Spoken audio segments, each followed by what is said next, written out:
Okay, now just need to set up the webcam here. Here we go. Oh, okay. Luckily the camera can pick you up, bud. Hi, buddy. Hmm. Of course, I need to do my frickin' sound test. Let's see here. Let's see here.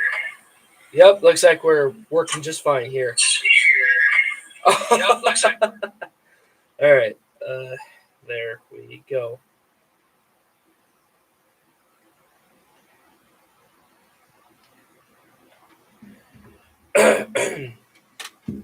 All right.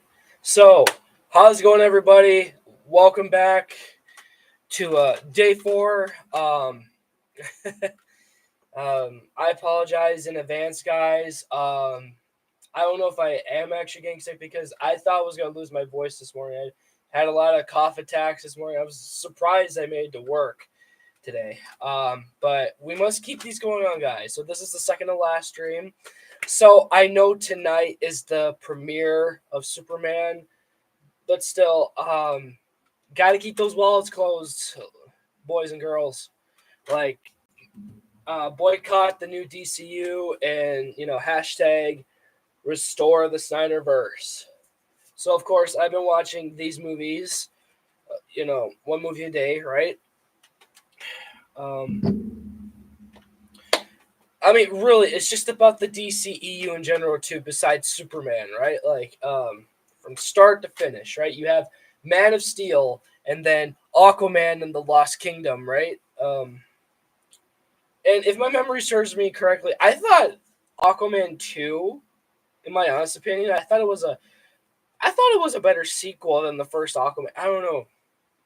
I just think the first Aquaman is mediocre. I'm gonna have to do a marathon of those movies back to back because I know I've done marathon of Shazam before. Just a fun little reference there. So of course we're gonna have a good time here and you know making sure the new Superman movie takes the piss. All right. Seriously. Um, just do not want that interfering in my life.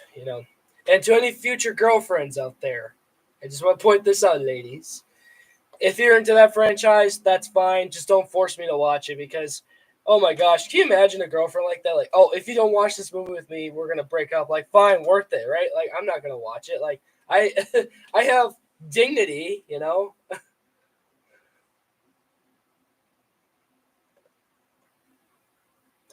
A&W, by the way, guys, pretty cool. Um, so my good buddy here, Siesta director, he just put out a video as soon as I was like setting this up. So we're gonna give it a watch. Well, you guys will listen. I'll watch. Oh boy, come on, phone. All right, I'll just give it a like. What's going on, everybody? Hit that subscribe and let's get into it. All right, look, first things first, it's finally happening. You might be wondering, what's happening? What's this that you're talking about? And you're curious. Look, I'm going to tell you straight up, this is what's happening. That James Gunn is coming out with the excuses. And along with that, the memes are fulfilling. And we'll talk about that right now. All right, look, James Gunn is coming out and he's back on the spotlight. As always, he has something to say. And every time he says something, it's not for the good. It's pretty much for the worse. And I am not surprised. That's the thing, though. Recently with James Gunn, he has been making himself and the new movie look bad. He hasn't said anything positive. He's like, oh, like if this doesn't do well in the box office, it's whatever. We're not gonna make another one. Like, dude, you're pretty much the Taika Waititi in DC. Like, you can't be. That's not how you promote a new movie, man. Like, oh my god, how effed up is that guy's like, promoting a movie 101. Don't pull this crap. Don't pull a James Gunn. All right, let's keep listening. It's because now James Gunn is saying that nobody cares anymore about superhero crossovers. Look, let's be real. People still care about superheroes in these movies. Nobody cares about James Gunn and his vision here at Mm-hmm. WB. I've been calling it and predicting for a while since the beginning that this was going to happen. And this article is coming from The Wrap. And not only that, articles from Variety are calling out Rotten Tomatoes. They're not even putting up their videos and they're not putting their reviews. Rotten Tomatoes, of course, is owned by WB. So they're, of Makes course, sense. going to cater to the shills. And if you're not bending the knee, they're going to try to silence you and not let you go ahead and express your opinion. This is the problem with all these fake media outlets. And seeing what James Gunn's saying, that nobody cares anymore, look, that's the biggest bullcrap, honestly. People still care. People want good quality, and James Gunn is not delivering. I predicted and I told you, as we get closer to the release of Superman, this was going to happen. And everything has been happening. It's been taking place. And it's wild. Since the beginning, everything has been a meme. And not only that, everything has been an excuse. And you can see all these fake, reviews that people are talking about and trying to praise Superman. A lot of people are not happy and they know it. This is why you see that they're taxing on tickets for Superman. What, $30 a piece more or less in some areas and stuff. And people are not buying it. That's crazy. And then James Gunn comes out as always that he's saying that, like, I don't believe in superhero fatigue. He just thinks that these movies are just mediocre. And look, let's be honest. That's the thing, though. In recent years, superhero fatigue is not really a thing. I almost believe it. There is such a thing as Pedro Pascal fatigue. That's real. Gotta have that in consideration, guys. All right, back to this. It's not that they're just like that. It's just James Gunn. You don't know how to cook. Accept the reality. You don't have the following. You don't have the fans. You try so hard to be like Zack Snyder, and you'll never be like Zack Snyder. And because of that, this is why this movie is the way it is. It's a complete disaster. Look, people that went out and saw probably the first, viewings that they had, I can only imagine what WB saw in the first cut. And they said, no, this is not coming out. We have to remove 30 minutes from what they've been saying. I can only imagine how bad that was. And then the second one, because we've heard that there were multiple screenings for this movie. And then now, this is the final product. And I predicted and I told you, it doesn't matter. James Gunn goes back to the studio and he tries to edit and try to add or remove. It's done. It's completely dead on arrival. That's it. There's no saving it. The damage is done. David Zaslav, Peter Safran, James Gunn, WB, they're all on panic mode right now. And those executives, shareholders, stock investors must be pissed. Because I know if I was one of them, if I was on the board, I would be pissed. I would be furious knowing that this is going to tank also. And now they're trying to compare it and saying that it's making the numbers just, if not worse, than Shazam. Wow, that is bad. This is why I'm telling you. Accept it, you James Gunn cultists. You have always and will always be the minority. The Snyder fans have always and will always be the majority. This is why it triggers you when you have people like me coming out talking and saying the truth, spitting these facts, and you can't silence us because it irritates you. And I get it. You're still bitter and you're still coping and you still can't accept the reality that we stopped at nothing and we have the Snyder Cut. Think about that. Take the L, you James Gunn cultists. Seriously, us Snyder fans. We're getting the big W for this one. You James Gunn cultists were caught with your pants down. This is music to my ears, and I can't wait to keep hearing more of these reports tomorrow. Like, geez. Anyways. Let that marinate and sink in. We won with the Snyder Cut. And we're winning again with the flop of Superman. This movie is dead on arrival. It's done. Accept the fact. Movie theaters are not filling up. And if you don't believe me, here's the picture. Like I said, the memes are fulfilling. And this is happening. Nobody's buying tickets to this movie. A few people are buying it, but not enough. And look, you have it. This is actual picture coming in of people watching the movie. You can't fake this. This is not AI. This is legit. This is why you see that they're desperate, trying to promote this movie every way, shape, and form. But there's no saving it. WB, DC, you need to listen up. You seriously need to fire James Gunn. You need to cancel all of your next IPs with the DCU because the DCU is done. It's over before it even starts. Accept the fact and code. Restore the Snyderverse. We will stop at nothing. And this is how powerful we are. We make this possible. Hit that subscribe, drop your comments, and until next time. We did it, Snyder fans! We did it! We did it! Yes! This is just part one of the win, though. I know this. Like, just wait till tomorrow. Like, oh my god, that is just so sad. Watch, there's gonna be more pictures of, like, empty theaters tomorrow. Like, you know someone, like, you know, a Snyder fan had to, like, go into a theater and just take a picture, or maybe, like, a quick like video, right, to show. Like, oh my god, this is too funny. Yes, I better leave a comment.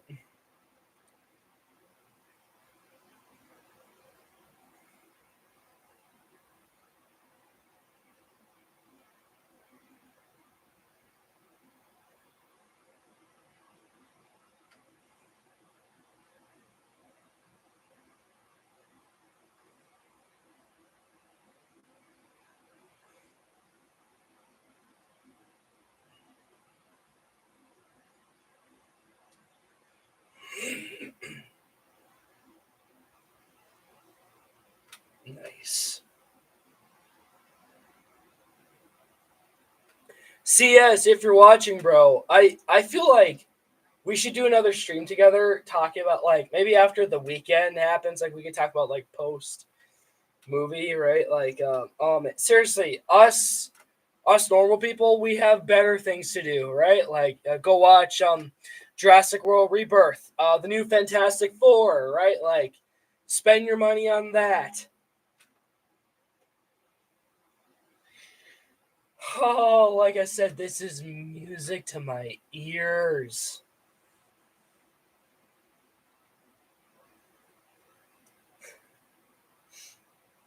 Oh man. Take the L, WB. You messed up big time.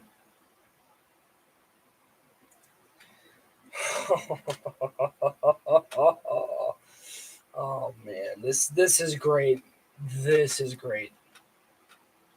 Oh, post credit scene. Ooh.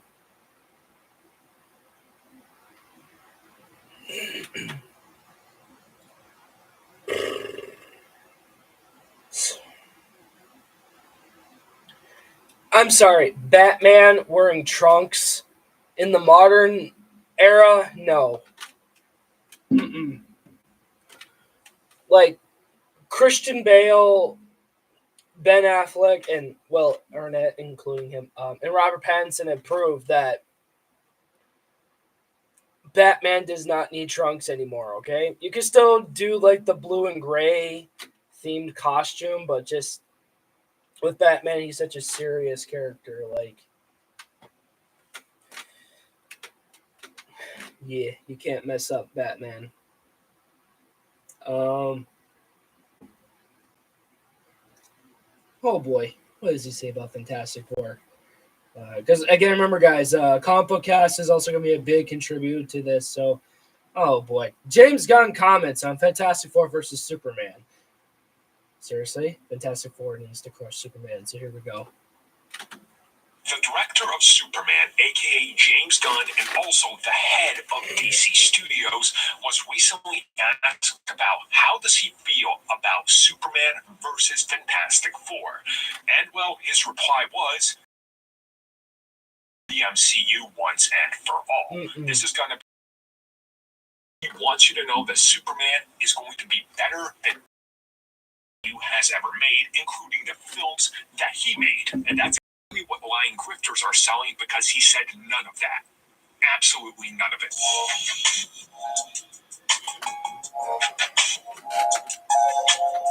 So yeah, lo and behold, where websites take something that the director said, add their own spin, and then add what an insider or an alleged insider and source has allegedly told them and use it as proof. Because recently, James Gunn was asked about Superman taking on Fantastic Four, which comes out just 3 weeks after it, or 2 weeks, 2 weeks. depending on where you live.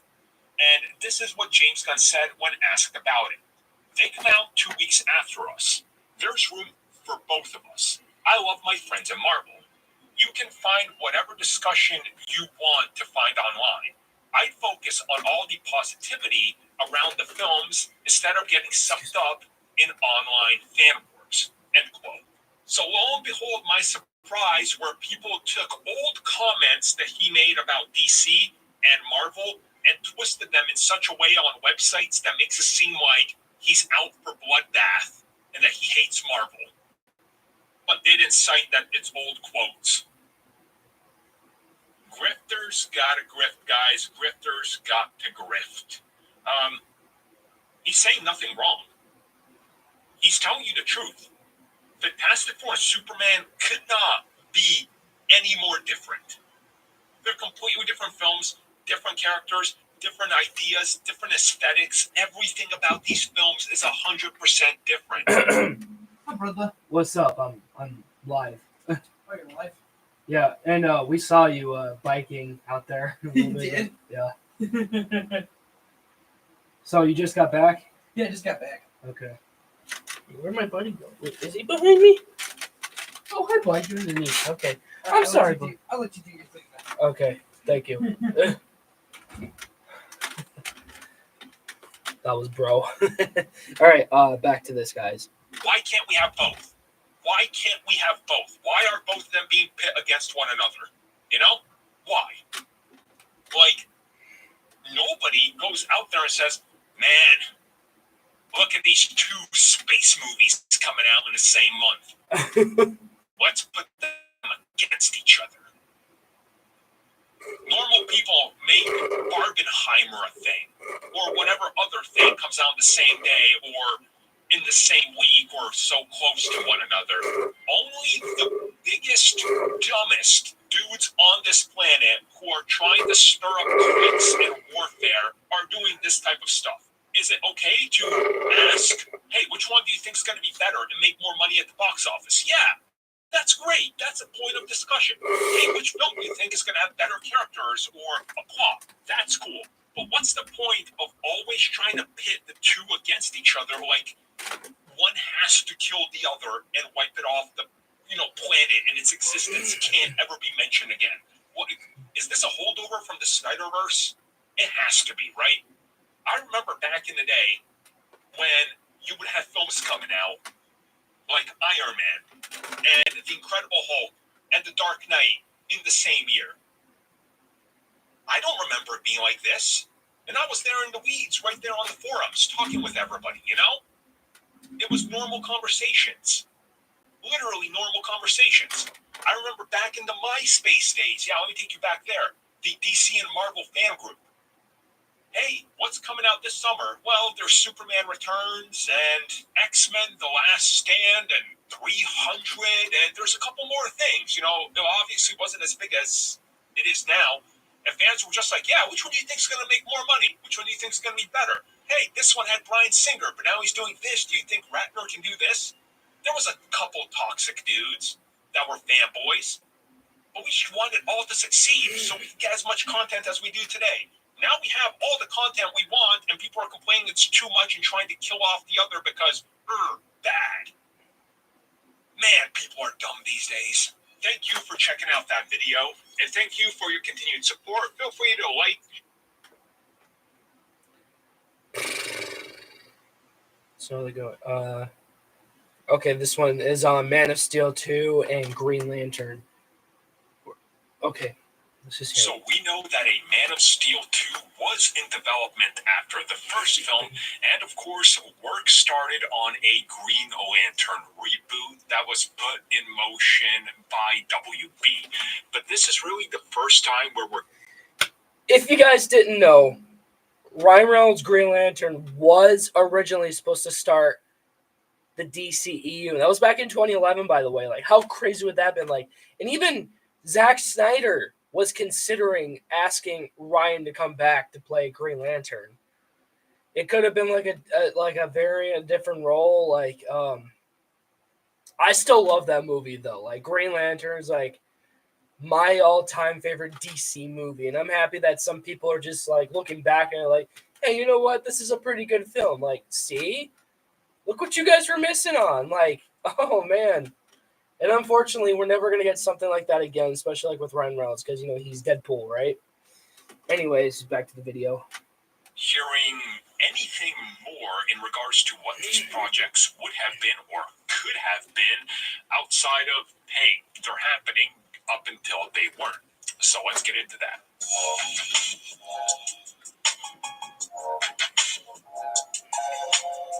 As most of you know, the journey of the DCEU is a long and complicated road to say the least. I did make a giant video on this, The Rise and Fall. Covers all the basics from the start to its ultimate demise, so I would suggest you check that out if you haven't. But let's talk about what was going on. So obviously, there was tons of stuff in development. There was a whole slate that was revealed alongside Batman v Superman, and more than half those projects, chief among them was, of course, Green Lantern, and at one point we know Man of Steel 2 was happening. Well, if you guys remember, after Zack Snyder left, after the release of Mission Impossible Fallout, Christopher McQuarrie approached the WB, and him and Henry Cavill both wanted to make a new Man of Steel 2, as Henry Cavill was the one that convinced him that he should pitch it as he thought he... But wasn't the Green Lantern Corps supposed to be a TV series originally? And of course, now they're working on a Green Lantern TV series, but like, I think they're going to use like the original concepts from that and put in their new show, which I'm still not going to watch because seriously, Hal Jordan is like my Green Lantern, and the fact like if they're going to put him in there, they're going to ruin him. Like James Gunn could handle Superman better than Zack Snyder, and that he should also pitch Green Lantern. So he reveals that he in fact did. And he says that one of the things that they were going for was absolutely incredible. That they were going to go bigger, they were going to go better, and that the story was really going to be at the heart of everything Superman. Now, of course, we don't have any further details, but it was rumored and heavily suggested that Brainiac would finally come into play, and that that's the direction that they were going in. So this would honestly track, especially with Henry Cavill previously stating that he wanted to explore Brainiac and the destruction of Krypton from that point of view. And since he's the one that convinced them to make a pitch, this is more than likely what it was. But then he says he also pitched Green Lantern, and he says it was a tough one, but he believes what he came up with was great, and that there was a lot going on. No, you don't have infinite power, you got a battery, you got to juggle that. And to him, he says there was a couple problems, but they solved them. How to do the powers, how to do the costume, and how to make it feel good and look real. And he says that one of the biggest things that he was trying was just how do we tackle both of these characters and make them both work together? So it sounds like that he was definitely pitching sort of a new idea for how to pick up the pieces for the DCEU with Man of Steel 2 and then Green Lantern. He then goes back to Man of Steel and says that the opening act of the film was 5 minutes of no dialogue. It was like the movie Up. And he says it sets up exactly everything that makes Superman tick, that makes him who he is, who he's afraid of, what he's afraid of the most, and that this sets the film in motion on a emotional roller coaster ride that was absolutely extraordinary. But they'll never get to tell their story. So in my opinion, this sounds like that they were kind of paralleling what ended up at the time happening in Superman and Lois anyway, with the opening and getting right to the gut punch. But as he says, it's all in the past and it's not like it's ever going to happen. But at least we're learning a couple more things, and one of them is we were getting a Man of Steel 2, just it wasn't going to be Zack Snyder in any way. Thank you for checking out that video, and thank you for your continued support. I do want to point this out regarding Green Lantern, and I think it's just like the one thing that people have a problem with, and I'm on the same boat too, but it works in some aspects. It's the suit. Now, like I said, it works in some scenes, right? Like, but when you look at the behind the scenes, Ryan Reynolds is in an all mocap suit, right? Like, yes, you could still make a Green Lantern suit work, like make it glow. Just, was there not enough budget to make like a full, like real costume with like lighting? Like, well, it could probably overheat, but like, you could still CG some elements of that suit, right? Like, and Hal Jordan's eyes when he does become the Green Lantern, like, it's whatever, kind of makes him look crazy, insane, but like, again, there's other ways that you could do that. Like, why not just keep his real eyes, right? Like, not a bad idea. Like, I don't know. Can you imagine, like, if Green Lantern hit different in the box office? Like, sure, I don't care about, like, box office numbers or the score for the movie for whatever reason, because, like, I love that movie. Just, I mean, that would have skyrocketed, right? Like, that could have, like, upped Ryan Reynolds' career, right? But, like, again, like, he was more interested in Deadpool and, like, and who knows, like, maybe Green Lantern could still have, like, started the DCEU, and then Man of Steel being a follow-up to that, like, yeah. Still, I love that movie. Like, it holds on its own, like, it's that good, guys. Let's check out another one here. The co-star of two Aquaman films, aka Orm himself, the Ocean Master, was recently asked about what he thinks of the ending of the series and the fact that there's no third film. He says, yeah, I'm glad. What was I going to do in the third film? I sort of end the story as a hero. And then talks a little bit more about his future with DC Studios.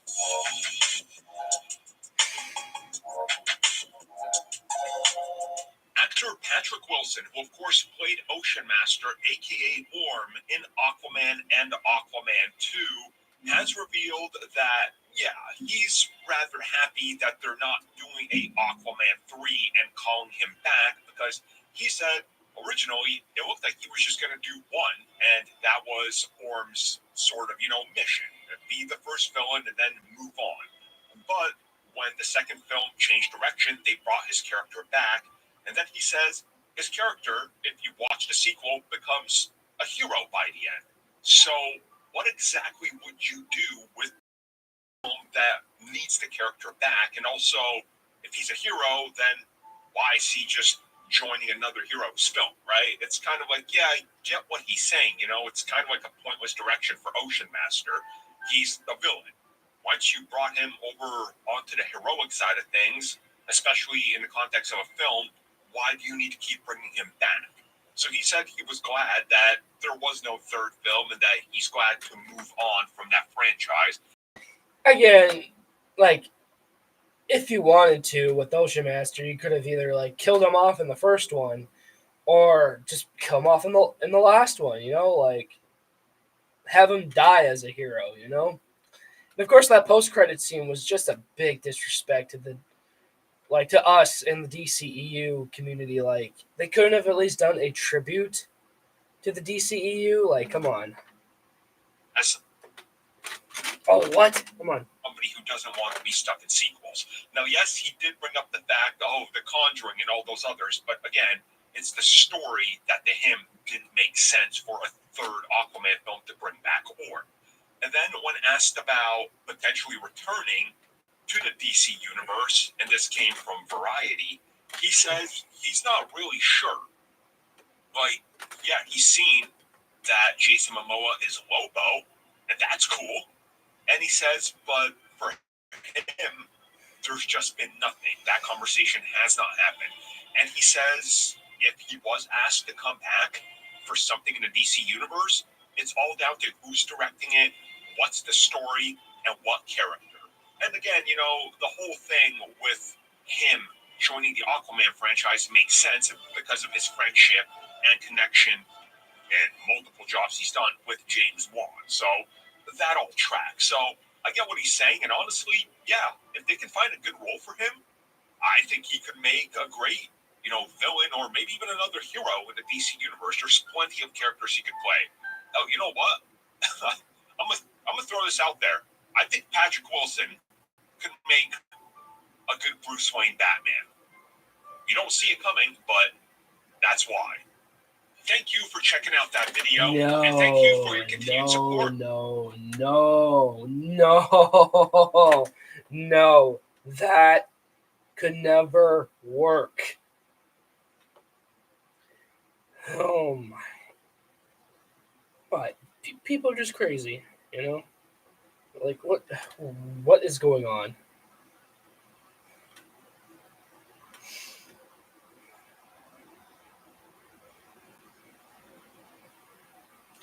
I mean, is that like a real Bruce Willis minifigure, or what? What is that?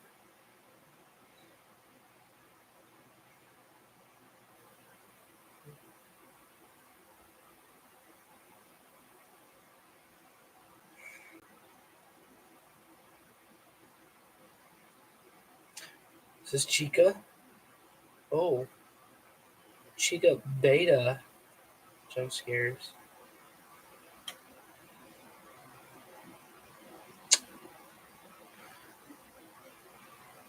All right, I'm gonna look at my history and see where this one video was. Okay, here we go. The worst Lego minifigure prints. All right. I don't know. This figure kind of looks like Bruce Willis, but let's see. Lego minifigure printing has leveled up big time over the years. It started off with just solid color pieces and a basic face print, but today Lego gives us incredibly detailed printing on all parts of the figure, especially for licensed characters. I'm sorry, there's another one. Lego gives us incredibly detailed printing on all parts of the figure, especially for licensed characters. But every once in a while, they still make mistakes, whether a part of a print is just missing, cut off the canvas, or a design that just wasn't fully thought through. And in my opinion, one of the worst prints of all time comes in this figure from set number 75573. This figure is wearing what appears to be a gray tank top, and it looks like he has some kind of sweat or grease stain on it. In the movies, this character is wearing a U.S. Marines logo on his shirt. Turns out Lego, of course, wanted to avoid that, so they chose a helicopter symbol instead to represent another Avatar Lego set. What do you think of this figure? So that one minifigure looks like a really young Bruce Willis, like when he still had his hair, right? Love Bruce Willis, by the way. Like Sixth Sense, give it a watch, guys. I know there's some other movies I need to watch him in, like Pulp Fiction. I hear that one's good.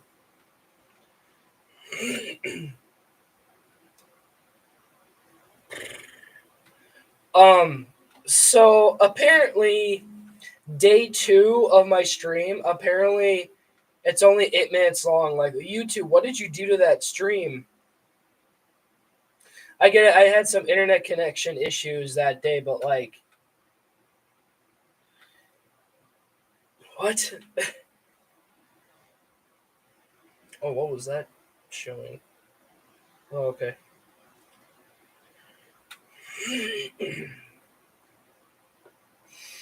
All right, Amazon. Let's see here.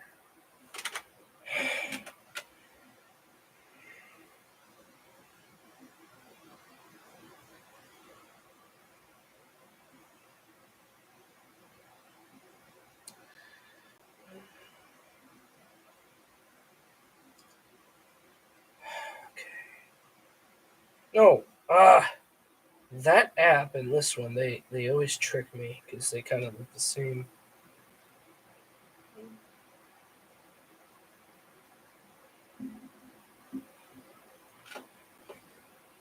Oh, I thought somebody had messaged me in my Discord, by the way, like earlier.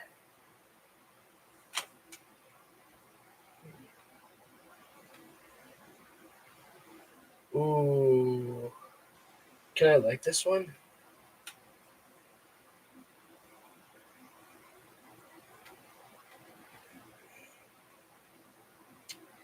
That is pretty cool.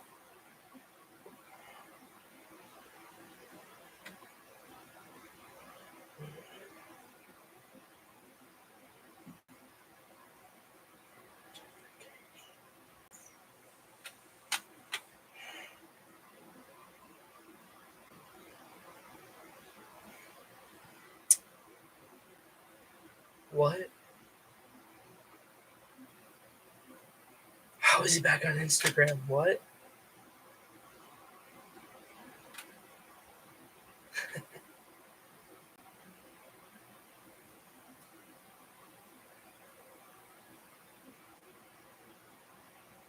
Maybe he's uploading more?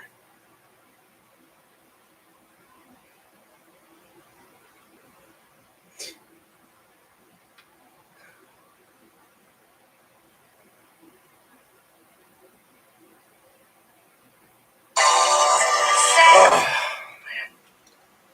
what was that?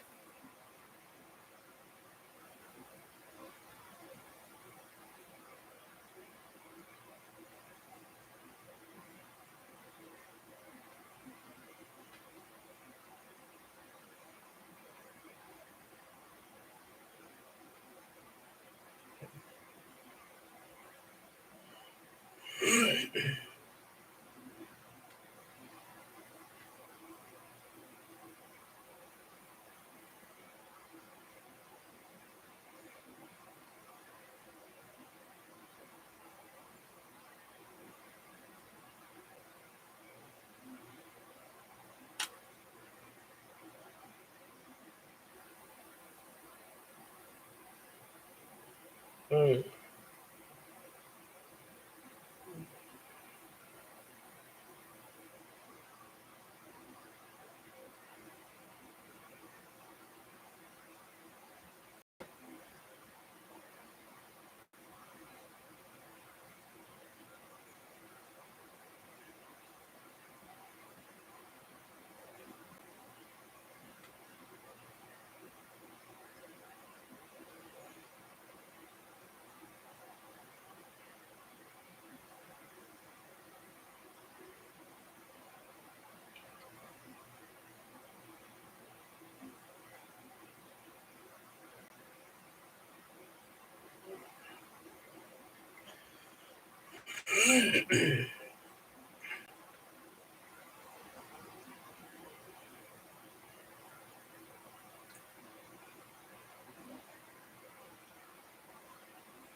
Okay.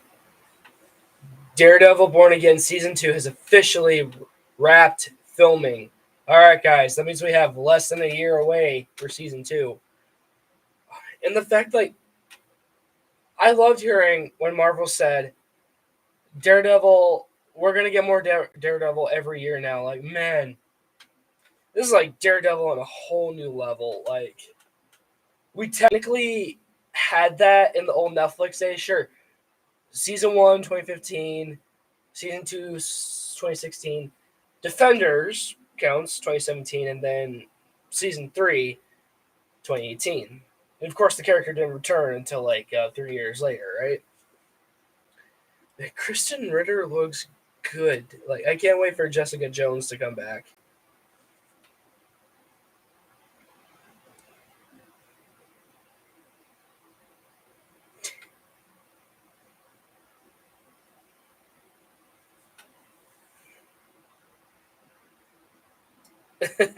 Okay.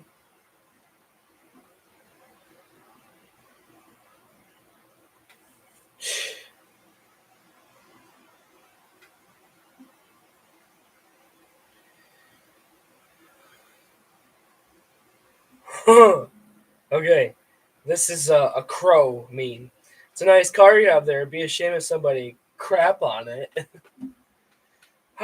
Bird logic.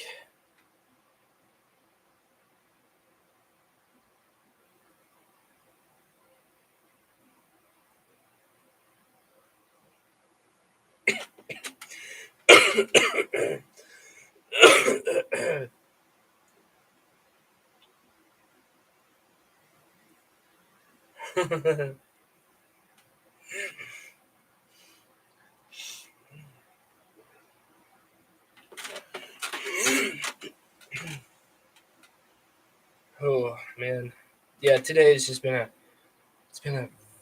very weird day. I'm happy I got a nap in though. That's got to count for something, right?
Come on.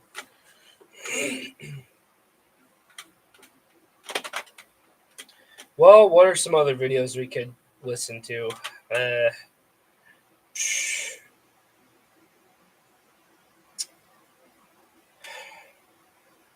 I don't know. Maybe something Five Nights at Freddy's. Oh, the Fredbear incident. Um. Oh.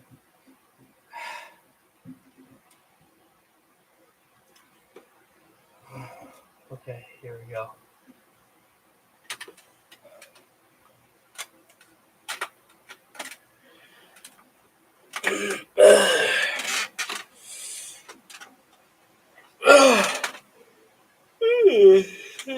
All right. Okay, here we go. The Fredbear incident, 1983. Oh wow. Oh. Yeah.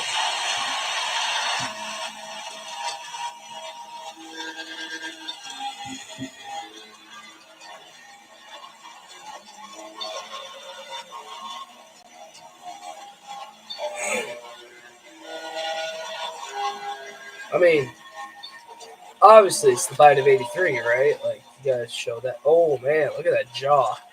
Well, you guys can see.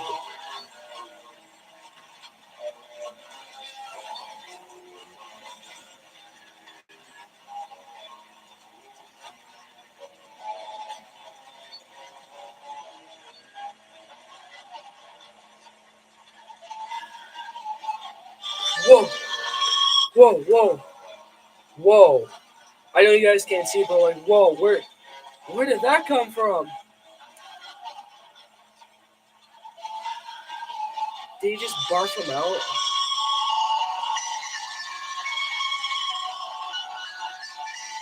Oh no!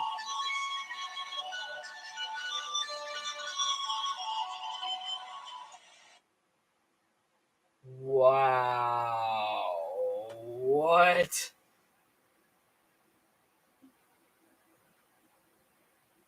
All right, let's.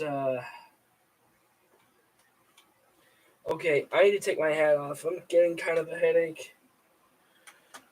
Oh, okay.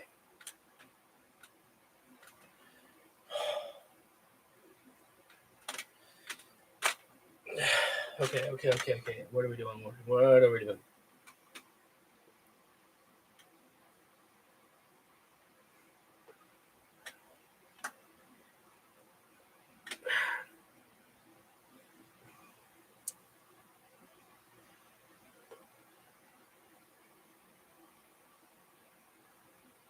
Okay. What's another good video? Whoa.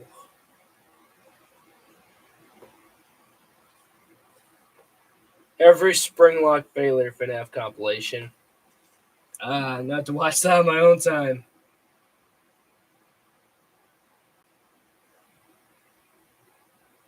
Ooh, Mangle. The security footage. That one's iconic.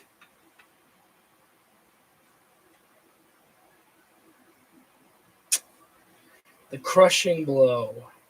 The bite. Crap.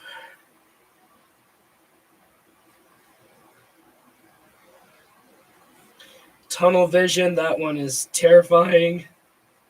Abandoned childhood. I don't know if I saw that one.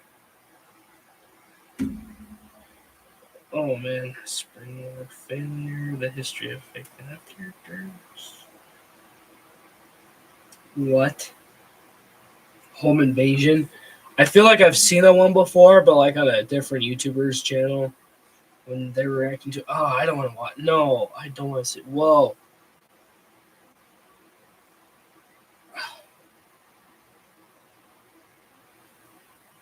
No. Get Springtrap out of here.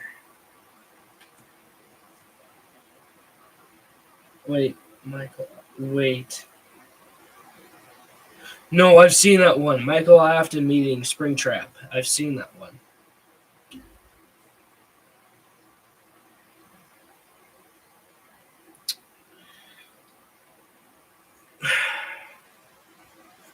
Maybe we could put on some good old game theory like OG.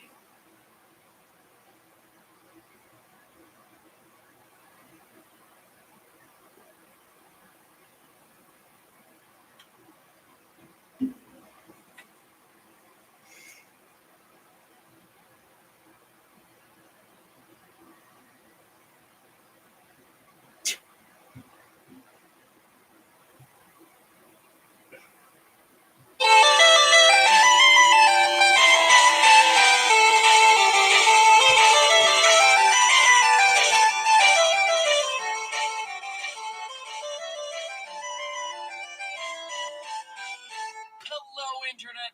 Welcome to Game Theory, where good things, or at least FNAF things, things. come to those Who waits?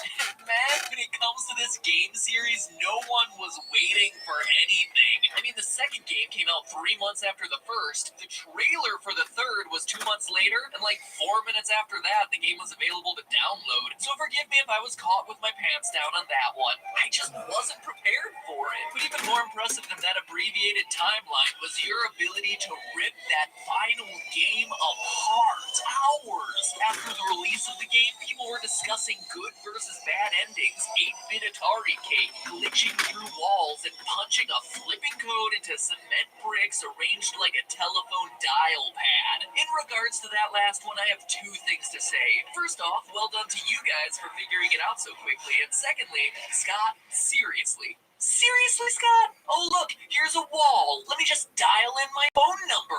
Beep, boop, boop, beep, boop, boop. What? When did we jump from a point-and-click horror game to magical fantasy? This thing is like platform 9 3/4. I expect Harry effing Potter to apparate into Pirate's Cove or something. Jeez, here I was thinking that you'd plug your numbers into, the one other place that you see numbers in this game, the bonus jump scare menu, or something, anything. But nope, dialing it into a wall makes so much more sense. Okay, sorry, just needed to get that one off my chest. Moving on. Now, with 15 days at Freddy's under our belts and a few overtime hours clocked in for good measure, we have ourselves a completed video game trilogy, with the third game giving us more Man, jump scares, more fun those were the days.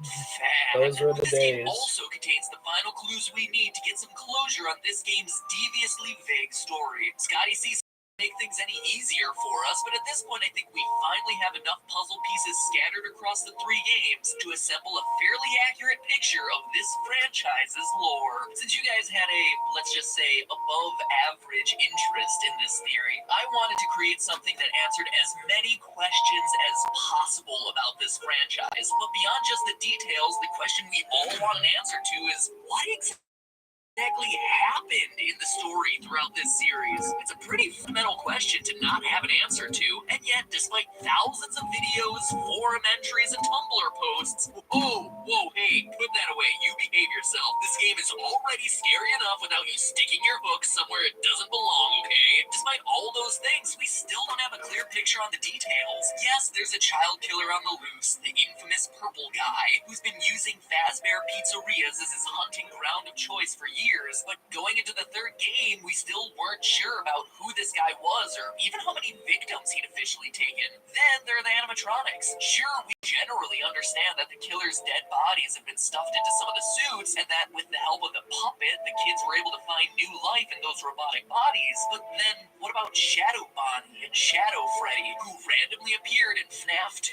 only to become prominent figures throughout Part 3? How do they fit in? What about the ghostly Golden Freddy, someone we've been talking about since the 1st game, and yet we still don't really know anything about him? Well, now that we finally have all the facts, I think it's time we revisit my timeline I presented in the last episode to see what I got right, what I got wrong. Yes, you heard that. Wrong. No shame. I'm a big boy. Mommy, wow, I'm a big kid now. And finally fill in the missing details to create what I believe to be my definitive Five Nights theory. And boy, howdy, it is a doozy. So strap in, theorists. You wanted it. You're about to get it. Overall, the timeline of the franchise I presented in the last video still holds strong. Decades before the name became a horror legend meriting its own theme park-style attraction, Freddy Fazbear got a start at Fredbear Family Diner. It's here where our story... Also, can you guys believe that this specific month, like 10-year anniversary for FNAF 4, and we all thought that one was the last one, like the last one. Oh man, can't wait to talk about that in this month's video. Anyway, begins as Purple Guy takes his first victim, something we see in the Take Cake minigame from Five Nights at Freddy's 2. What tells us that this is Fredbear's and first of the timeline? Well, as I said last time, in addition to it being a small space, the only character we see is Freddy, whereas all other minigames feature multiple animatronics. He's also holding a cupcake. Since that would later become Chica's signature item, the event depicted in this game must have come before she was created. Additionally, notice that the Purple Guy's murder takes place outside the building. This is the only time we see him murder someone outside the walls of a Fazbear building, which implies that this is likely his first victim. Serial killers often have what's known as a signature, a way of killing that's unique to him and him alone. For Purple Guy, his signature is dressing in an animatronic costume, then luring children to the back of the pizzeria and killing them there. But this murder occurs before he developed this particular style, implying that it's the first. From there, we know that the puppet jump scare that always follows this minigame, combined with the tier design on both the dead child and the puppet's mask, implies that the soul of the first child now exists in the puppet. The event caused the original owners to sell the Fredbear name, who then rebranded and avoided the negative PR, becoming what we know today as Fazbear Entertainment. They then opened a new chain of restaurants, which we never saw in the games until the release of Five Nights 3. This is not Fredbear Diner like many interpret, but rather the first location of Freddy Fazbear's Pizza, predating the events of Five Nights at Freddy's 2. How do we know? Well, by paying close attention to the old recordings of Phone Guy dug up in FNAF 3, he introduces us to Freddy Fazbear's Pizza, not Diner, before explaining the functionality of the special spring lock suits. Welcome to your new career as a performer/entertainer for Freddy Fazbear's Pizza. Right now, we have two specially designed suits that double as both animatronic and suit.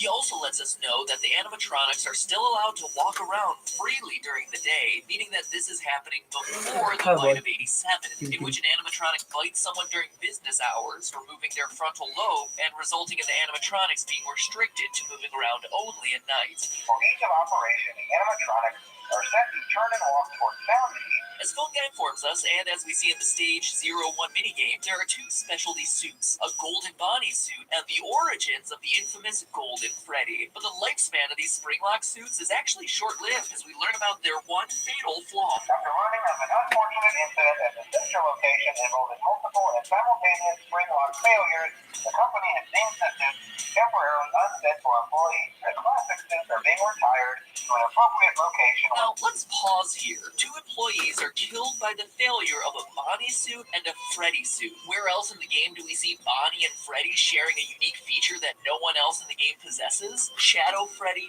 and Shadow Bonnie. Could this be the origin of the paranormal Shadow suits? Yes, actually. Shadow Freddy and Shadow Bonnie are tied to the ghosts of the employees who died in the spring suits. Get this, the employees' bodies were taken out of the suits, which is why their appearance is more paranormal and why they can't possess them as well as the children can. Plus, having this as their origin would explain the in-game behavior of both suits. In FNAF 3, we see that Purple Guy hides in a secret safe room that has been built into every pizzeria, a room that's hidden to customers and invisible to the animatronics programming. During the minigames that occur between nights, we see Shadow Freddy lead the other animatronics to this secret room, only to cause them to glitch out and then get torn apart by Purple Guy. This supernatural origin story is how Shadow Freddy is able to enter the safe room when other animatronics can't. How he's able to lead you to that room in the first place when other animatronics wouldn't be able to see it based on their programming, and even why he leads you there, knowing that Purple Guy attacking you will eventually free your soul. That's also why there's no Purple Freddy suit when you do finally enter that room. It's not an alternate Purple Guy costume like many believe, it's an apparition. Suck on that, Harry Potter. I knew someone would apparate eventually. It also explains why Shadow Bonnie's minigame in FNAF 3 always starts on Stage 01, the spring suits, and why it's the one animatronic we control that has the ghostly ability to glitch, fly, and teleport. As we concluded last episode, this is also the point in the timeline of the first missing children's incident, the one we learn about via newspaper clippings in Five Nights at 1. So, based on the newspaper clipping evidence we have, we know that the mauve murderer dressed in one of the suits lured children to a back room and killed them. He's starting to develop a signature, but one nagging detail FNAF theorists have been wondering is what suit does he use for his disguise? The answer? Golden Bonnie. Why? Well, remember the phone guy saying the faulty suits were being retired to an appropriate location. There's a high likelihood they're being stored in one of the safe rooms in the restaurants. Plus, we hear in FNAF 2 that the purple guy has a habit of using a yellow suit. We had a spare in the back, a yellow one. But why not?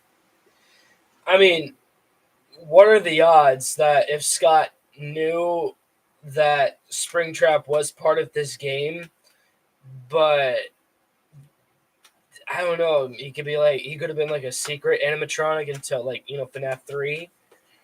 I mean, Scott is an awesome creative genius. Like, you never know with his work, Like, it's kind of like pulling an M. Night, like, plot twists, right? Anyway.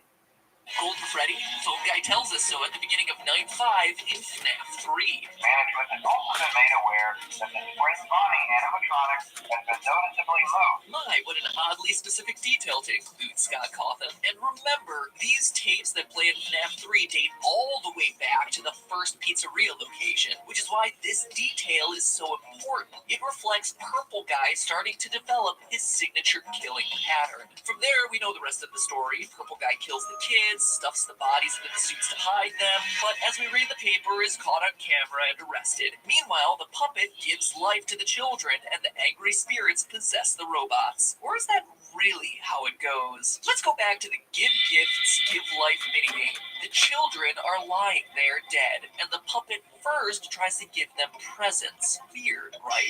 Weird until you consider that his place is at the prize corner. Giving presents is the only thing he knows that can make children happy. It's a reflex. Remember, this is still a child spirit in this puppet, but when that doesn't work, the puppet goes around one more time and does the only other thing it can think of: put the bodies into the suits. You heard that right. In trying to save the children, he's the one hiding them in the animatronic suits. Not the killer like we've been assuming. But then what about the fifth child, as there's only 4 here? Well, as we pointed out last time, the fifth child is there too, appearing at the very end of the minigame and taking the role of Golden Freddy. But remember, Golden Freddy is a decommissioned spring-locked suit at this point, deemed too unsafe to be functional. The reason he's slumped over and can't move like the rest is that his endoskeleton has been taken out. He's in suit mode, not free roaming mode. He physically doesn't have the mechanisms in place to stand up and move. Possessed or no, a dead child's spirit just can't give a boneless suit the ability to stand. This also explains the lone naked endoskeleton that appears occasionally in both Five Nights 2 and Five Nights 1, an endoskeleton that once belonged to Golden Freddy. Whew. I know I made you wait for this one, so I knew I had to make it count. Heck, if there ain't a lot to cover. Still with me? Good, because we're ready for our next location. You see, since the puppet hid the bodies, no one knows they're in the suits until they start oozing and smelling, which, as we see in the papers, eventually gets the place shut down for health violations. The company tries to recover from, quote, the tragedy that took place there many years ago, but can't, and eventually is forced to shut its doors for good. This leads to the trailer for Five Nights at Freddy's 2. Finally, we're actually going to talk about a game in the series. Seriously, can you believe we've been going this whole time on locations that aren't even settings for the 3 main games? That is why this lore is so challenging, but also so interesting. Anyway, forgotten, dismantled, deactivated. These are the words you see at the beginning of the trailer. Back when the debate about whether this game was a sequel or a prequel to the first game, these words made it seem like a follow-up, that everything had been shut down since the first game, but it wasn't. These words are a reference to the business being closed down after that first missing children's incident. That's why posters everywhere in Five Nights 2 are all about the brand new Fazbear Pizza. It's the grand reopening after years of being out of business. That's also why the new toy animatronics have built-in facial recognition software to a criminal database. They need to be careful to prevent another incident, but as we know, it doesn't work. As we see in the Save Them minigame, 5 more children get killed in this new location. We know it's the new location because the minigame map's layout perfectly matches this new Fazbear business. We also know it couldn't have happened earlier in the timeline, as both the old animatronics and new toy robots are presented in the game. But this time, the puppet's solution isn't saving the kids, it's stopping the killer. He enlists the help of Freddy to try and SAVETHEM, leading the bear to the killer's location. Except Purple Guy came prepared, equipped with not a phone, but rather something to help him tamper with the animatronics. He knows that something fishy is going on with these robots, because he's been watching, studying. The puppet wants Freddy to save them, to which the killer's answer is only this: you can't. So how did the Purple Guy manage it when he had been caught years before? What about the bite of 87? How do FNAF 1 and 3 fit in? And most importantly of all, who is the Purple Guy? All that next week. Don't worry, I'll come back. I always do. In the meantime, it's all just a theory. A game theory. Thanks for watching. Make sure you don't miss part 2 by clicking subscribe.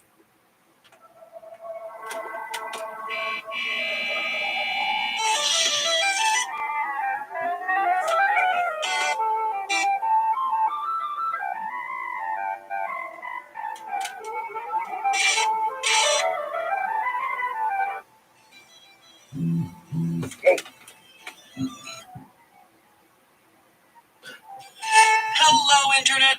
Welcome to Game Theory! We may not have made FNAF, but I like to think we've at least made it a bit more interesting. So in part 1 of this long-awaited, all-questions-answered FNAF theory, we covered everything from the origins of the shadow animatronics, to the reason for Golden Freddy's ghostly behavior, to proof of what suit the killer uses. We clarified the timeline and even went so far as to dispel the myth that the killer is the one shoving the bodies into the suits. Click here if you missed it to get caught up. Don't worry, I'll wait. This is a pausable video after all, but today we're covering the major questions from the franchise. guys, the final bits of the timeline, the ending of the game, and most importantly of all, the identity of the purple guy. So enough intro, let's cut to the chase. When we left things off, there had been another round of murder done in Fazbear Pizza. Purple guy had once again used a golden Bonnie suit to lure in another set of 5 kids and kill them, as depicted in the Save Them minigame from FNAF 2. The place gets closed for investigation a few days later, but the one thing that practically everyone overlooks in this location is that it gets reopened.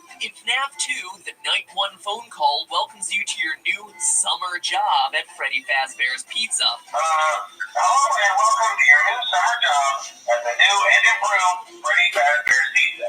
Summer job. And yet, the paycheck at the end of the week reads November. There is not a single place in the world where November is a summer month.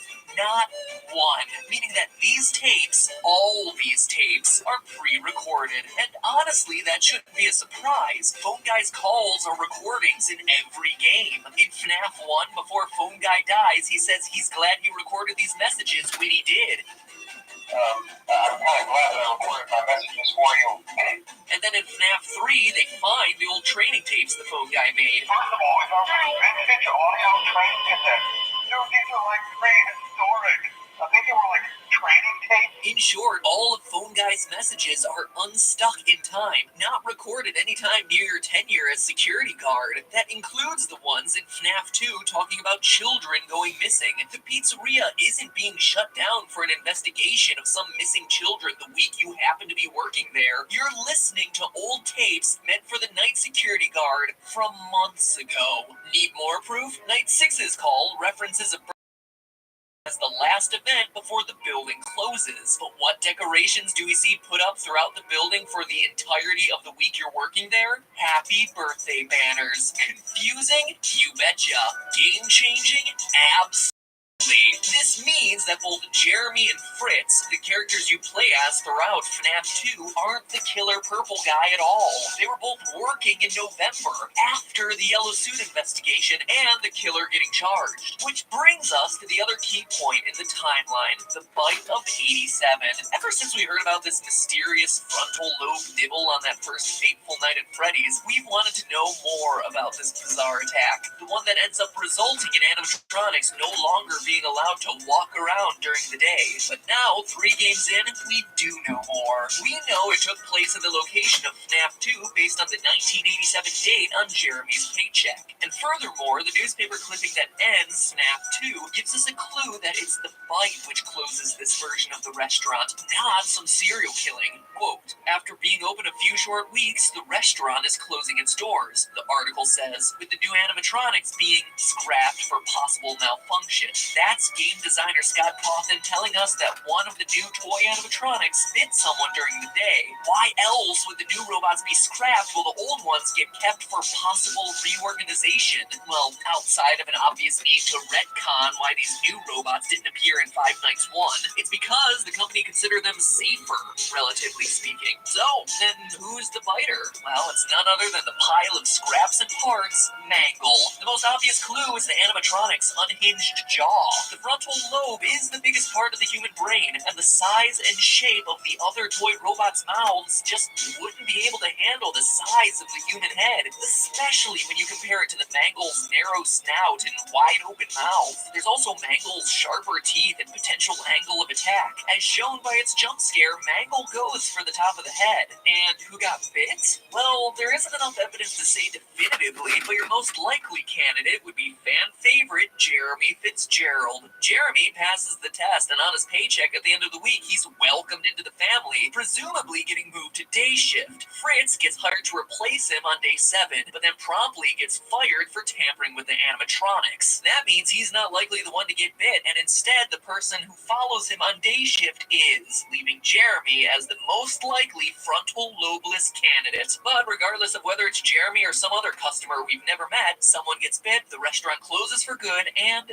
as the newspaper clippings show, the old animatronics go into storage awaiting a smaller location with a lower budget. Fast forward to the 90s and FNAF 1. We know it's the 90s based on the hourly rate of the paycheck received by Mike Schmidt, security guard extraordinaire from the first game, something we proved in our first Five Nights video. And now we can breathe a sigh of relief, because this was the beautiful time long ago, last August, when the games weren't so complicated, when the biggest mysteries were a game-crashing gold bear and the words, "It's me." No death minigames, no puppets, no need to shoehorn in extra overcomplicated storylines. That all would come later when the first game became a smash hit and got itself some sequels. And boy, did those sequels make things complicated, as both featured 8-bit minigames revealing more details about this location from the original game.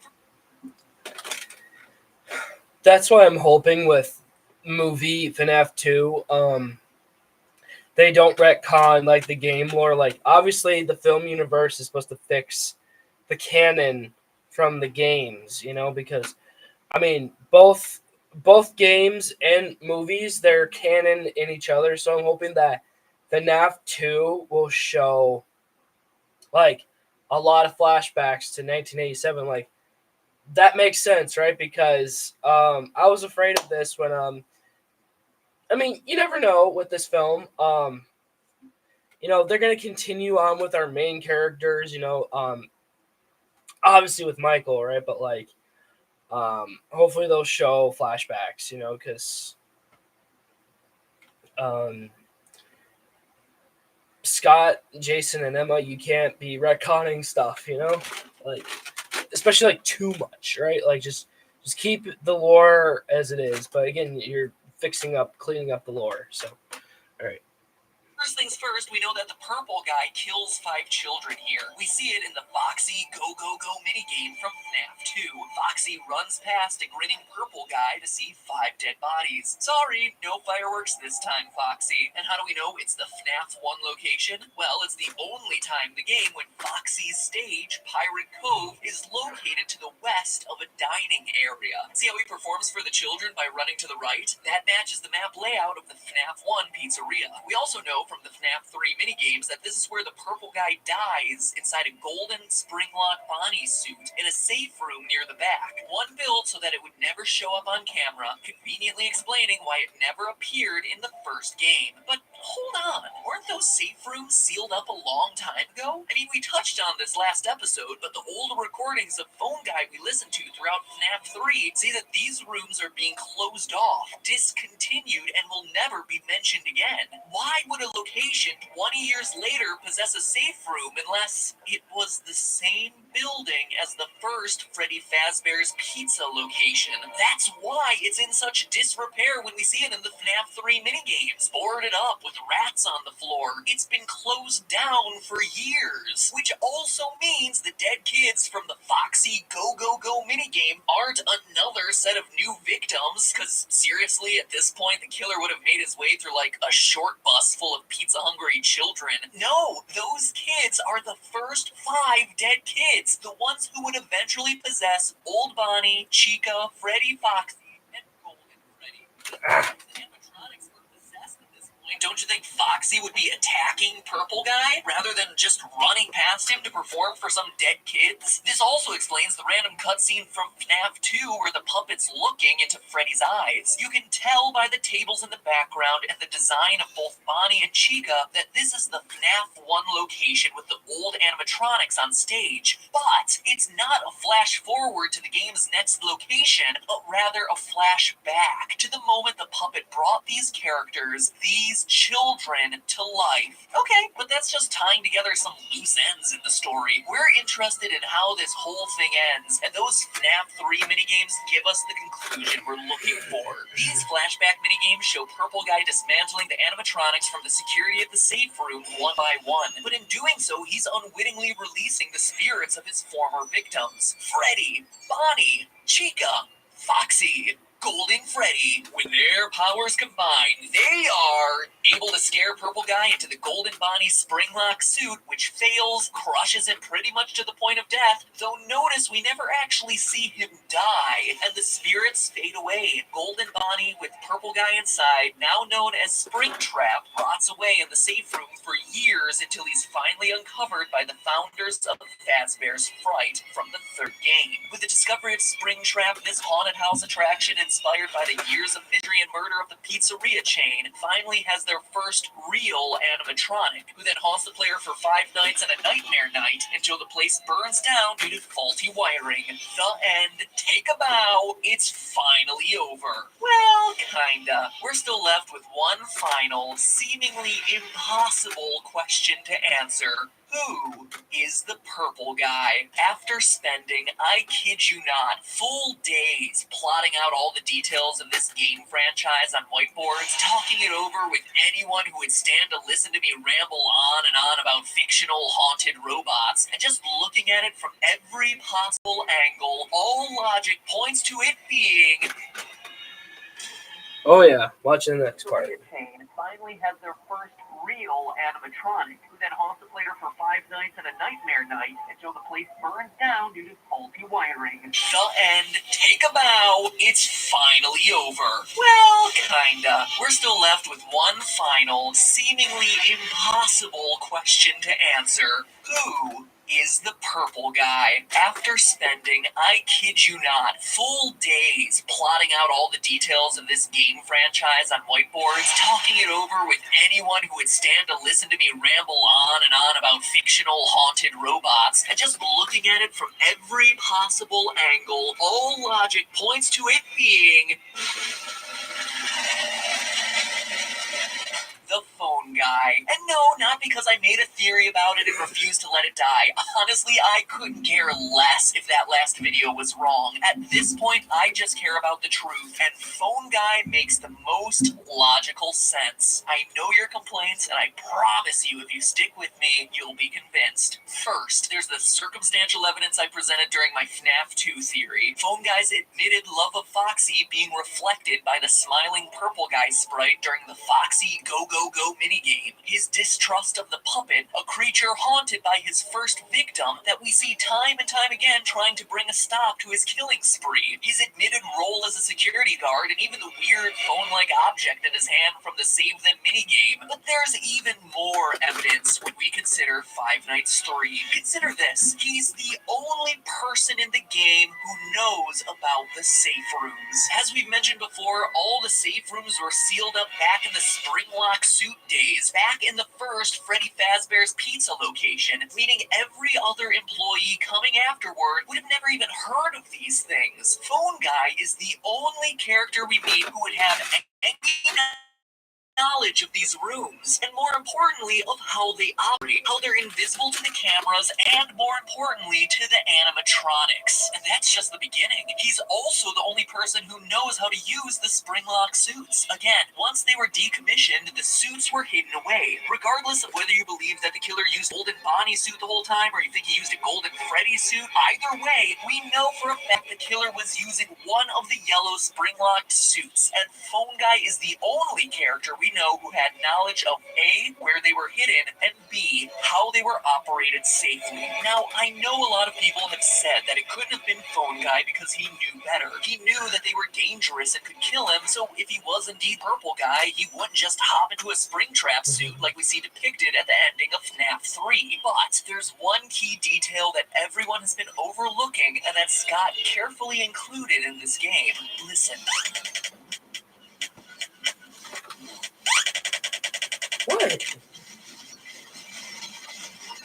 Hear it? There's rain. There are puddles on the ground. You're okay, bud. It's dripping from the ceiling. The killer had been using these Springlock suits safely for years, but in his panic to escape the ghosts, he failed to notice the wetness of the building around him. The killer had never encountered this problem before because the building building had always been in a decent state of repair, but now it's a wreck, torn apart by age. Rain is able to seep in, something he didn't realize when he was in such a hurry to run away from the ghosts. And if moist breath can loosen the locks, you could bet some rain would make those suckers ready to snap shut. And they do, killing our killer. I mean, all of that makes a pretty compelling argument, almost an open and shut case, if there wasn't one final major criticism to the phone guy theory since the release of FNAF 3, and it's a good one. The fact that phone guy seems to die during his night 4 phone call from the first game. Hey, listen, I may not be around to send you a message tomorrow.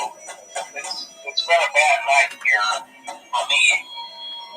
I'm kind of glad that I recorded my messages for you when I did. If Phone Guy was the killer, why would the robots still be active after his death and the ghosts disappear? It just wouldn't make sense unless you stop to consider the rest of FNAF 3's endings. The big twist in FNAF 3 is the inclusion of a good and bad ending. By completing the game normally, you get the bad ending, in which we see Purple Guy die in a flashback minigame, and the whole thing ends with 5 masks representing the 5 main animatronics with lights on behind their eyes. The good ending, meanwhile, requires using some not-so-subtly hidden clues to unlock minigames, then basically ignoring those games, glitching them out, and giving hidden dead kids cake to make them happy, obviously referring to the victims of Purple Guy. Beat the game this time, and the ending is largely the same, but with one fewer animatronic mask and no lights on. The obvious difference here is that in the good ending, the souls of the dead children have been put at peace. When they disappear for good. They don't go back to their animatronic bodies. But the bad ending, the lights on behind the eyes of all 5 masks mean that these guys are still active. Angry, restless spirits still haunting the robots to this day. Because here's the thing, the good ending doesn't exist until you, as the player of the 3rd installment, give cake to those kids during FNAF 3's hidden minigames. What you play in FNAF 1, though, is the aftermath of the bad ending, when the animatronics have killed Phone Guy, but are still out for vengeance. Yeah, you made it through those first 5 nights at Freddy's. You overheard the death of the Purple Guy recorded live on the phone, but it wasn't enough. You got the bad ending. Even with the killer crippled in the back room in a spring-lock suit, the lights are still on in these animatronics. They're still roaming the halls, attacking anyone wearing that much-hated security guard outfit. People like Mike Schmidt, an innocent guy just trying to do his job at a failing pizza restaurant. And as the final nail in the coffin, what Phone Guy says in his Night 4 recording perfectly foreshadows what we see in the games. Maybe sometime you can check inside those suits in the back room. I'm going to try to hold out until someone checks. Maybe it won't be so bad.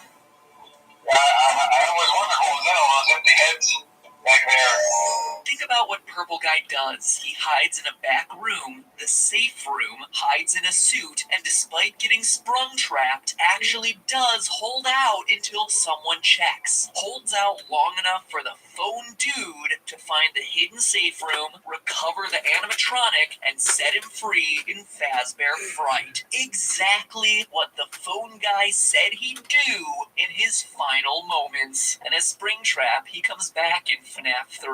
Comes back like he always does. And with no real animatronics present at Fazbear's Fright, remember Springtrap is the only real one they've found, with all the rest scattered, probably located in dumps, which is why their bodies and faces are decaying. All that the spirits can do is appear as phantoms, hallucinations. Well, all except one.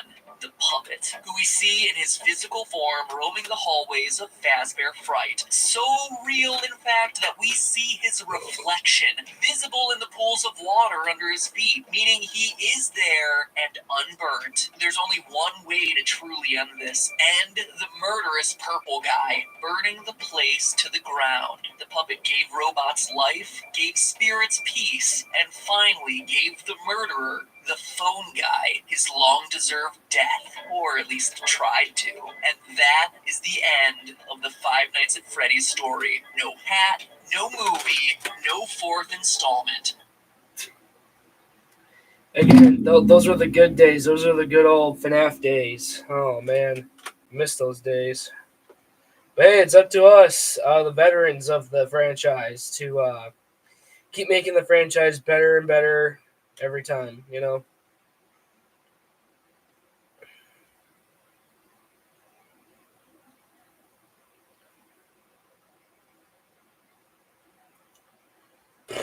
All right.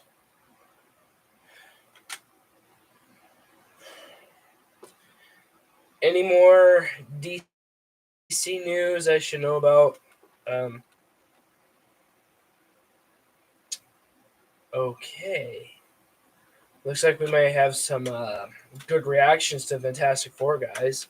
Let's hear it out. Oh, why didn't I mute it right away? Or whatever. The first reactions to the final cut of Fantastic Four First Steps are with us. This is more or less the completed film. And yeah, reactions seem to be indicating that we got a complete banger on our hands. So, I guess now with Superman out, and this is the next one, it looks like this is a prime time to be a Marvel and DC fan. You mean just a Marvel fan, right? Not DC. DC sucks now. Well, everybody, the first reactions to Fantastic Four First Steps are in, and this is the, I don't know how many films since Endgame, so I'm going to take a ballpark guess. This is the 13th best film since Avengers Endgame that Marvel Studios has put out. Much like the Dark Knight syndrome, where every new DC film is the best film since the Dark Knight. With our first round of reactions to the final cut of the film, the most prominent reaction is that this is the best film since Avengers Endgame. Whether or not that's true, I don't know. There's always one of these. You know, there was one of these for Eternals. There was one of these for Black Adam. So, you be the judge. Now, again, I do need to stress that this is early impressions from people that have seen a finished or close to finished final cut that are providing their info online. And a lot of it is actually coming at us from a lot of pages that cover Marvel or specific sections of Marvel. Like, you know how they have like Daredevil news, Fantastic Four news, and things like that. People like that who are in the know who have dropped a lot of exclusives. And what we got here is that the film feels fun, colorful, and it's different than most other Marvel films, not just from Marvel Studios, but from Marvel in general. There's praise for the characters, the character development, the world, the tone, how they build up things, how it feels like a comic book come to life. And I even saw one person saying, if you love the idea of Superman being just a comic come to life, this is what Fantastic Four is as well. And that the two go hand in hand in more or less establishing like a whole new revitalized chance for both of these franchises. And my franchises for Fantastic Four, I obviously mean the Fantastic Four franchise, but also Marvel. They also talk about how they introduced their powers and how that's handled, and apparently that's really good. The threat of Galactus and Silver Surfer is praised, saying that they are tremendous. We hear that this might just be Marvel really understanding the mission and going out there and trying to hit it out of the ballpark in every single regard. So again, a lot of comparisons here to what we were hearing from Superman from the first official reactions, and not the, well, I heard from my friend's third cousin whose uncle works at Marvel, but he's in the HR department, but I swear to God, he heard this. It's not that, you know? So things are looking good, honestly, getting more hyped. I was getting a little worried about this film, not from a quality standpoint, but just in regards to, is Marvel really going to be able to do it twice in a row again? Because, you know, Thunderbolts, they did it with that one. That flopped. So I'm hoping that this really nails it. And as most people know, dating back to the start of this channel, I need Fantastic Four to work. Yes. If this drops the ball for me, I can't anymore. Like, I'm out, you know? Okay, not really, but, you know, I'm going to be so disappointed if you fail the Fantastic Four again. Thank you for checking out that video, and thank you for your...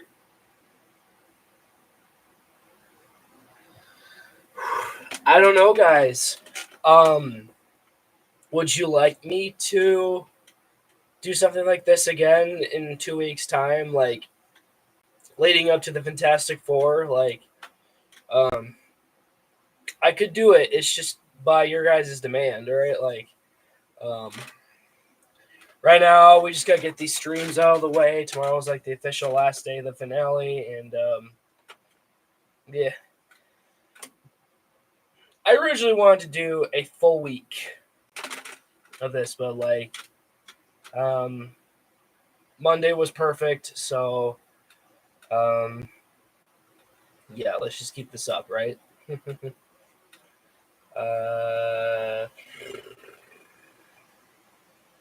Yeah.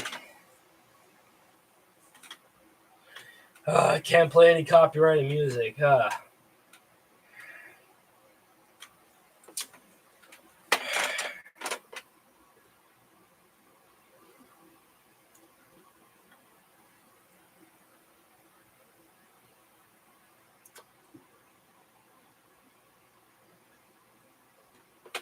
I don't know. Maybe we can listen to a bit of the live stream that me and CS are doing.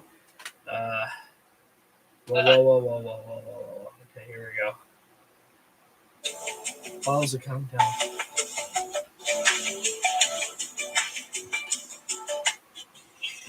What's going on, everybody? So we are back with another live, and today we have an open topic, and we all Zack Snyder fan joining us to talk of everything that's going on. So what's going on, Dave? Talk to us. Let us know about you. Let the audience know about yourself.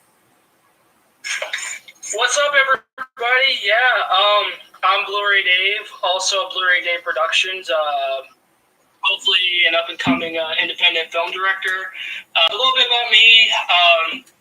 Besides being a Zack Snyder fan, of course, judging by the name Blu-rayDave, I collect Blu-ray, so we got to keep physical media alive. Hell yeah, and other DVDs. Oh yeah. I have a cat, if that helps. His name is Toothless. I also collect Legos and Marvel Legends figures. So yeah, we'll just leave it at that. That's pretty cool. That's good. Good to see more collectors out there too. So that's what I pretty much started this channel.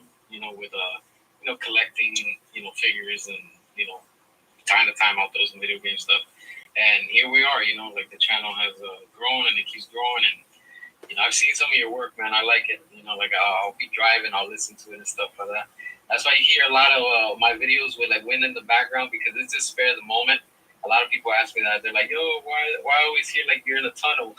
Because I'm driving. So it's like I just put the phone and just talk, And, I mean, I was gonna say because it sounds like in your videos like you're driving, right? But like you think like there'd be like I don't know some movements like if you make turns or whatever. Like that's yeah, like yeah. So like I'm constantly on the road and stuff. So it's like what. That's why I do these videos, and it's spare the moment. I can't just plan it and be like, hey, I'm gonna take this time and just like, okay, let me do a schedule so I can talk about it. And I'm like, nah, you know what? This is how I started. This is how we are, and I just try to keep it, as open with everybody and things like that. So, but here we are, So what do you think about this whole thing that's going on with DC and this madhouse? What's going on this week?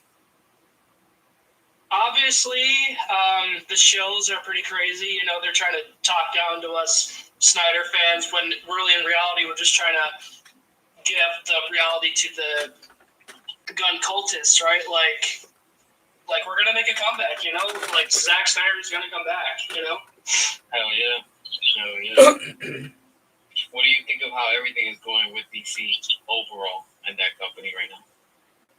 Oh yeah, it just sucks in general. Like I'm going back to my old 2015 roots, right? Like when I said DC sucks. The only DC series I'll be following from now on going forward is Matt Reeves' Batman series. That's about it.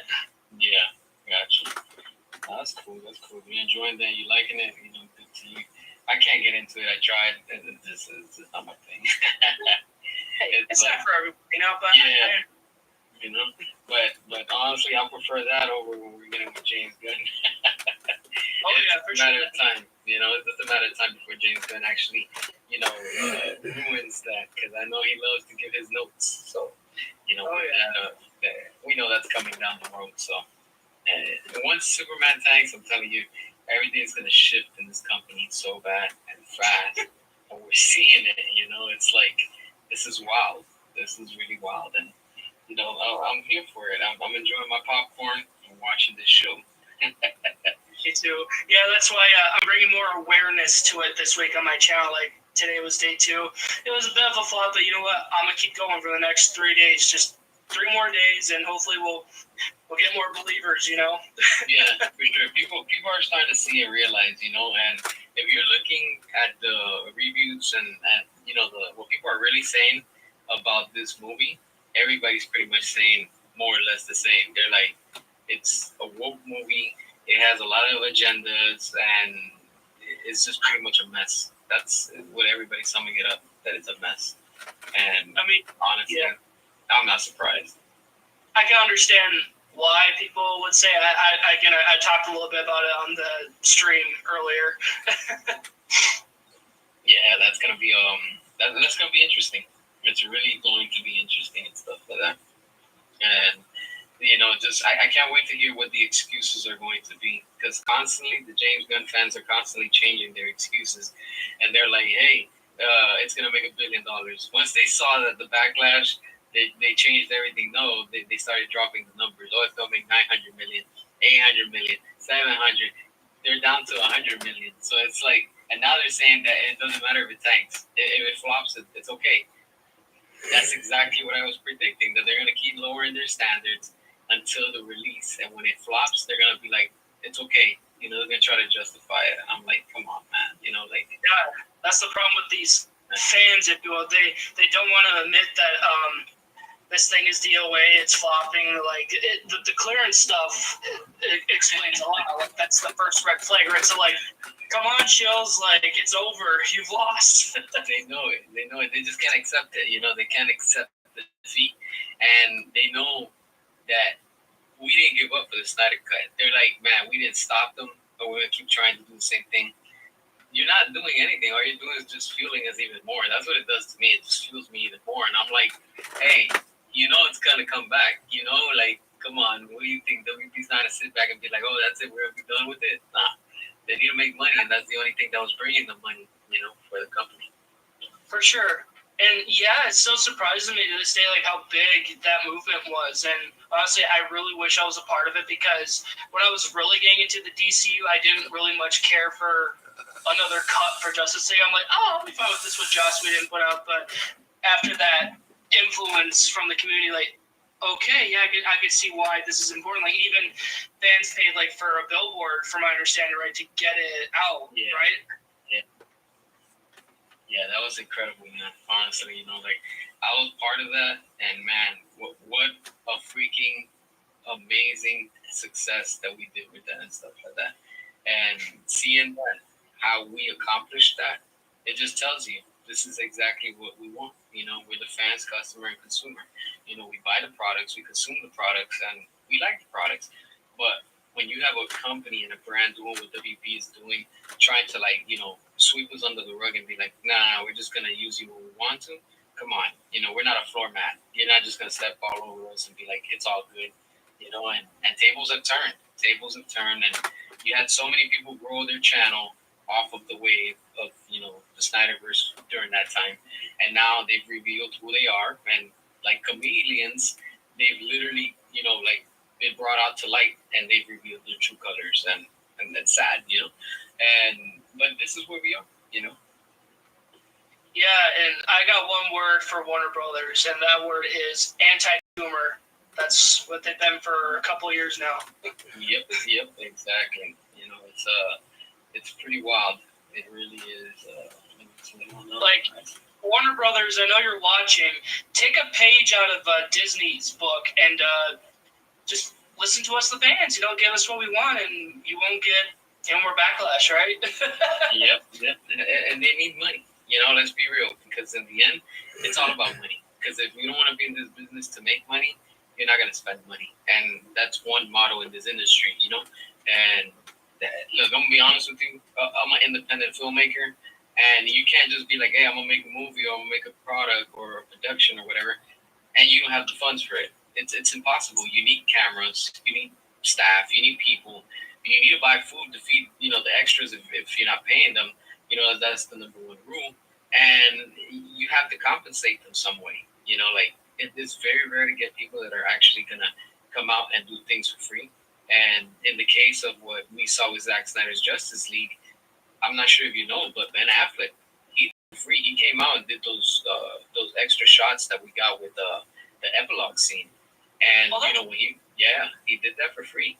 He did it on his own because that's how much he believes in Zack Snyder. And there was an article that came out about that during that time. And he was cool about it. He was like, yo, like he did Zack a solid, and that's what we got. And Zack did all that in his backyard with a green screen.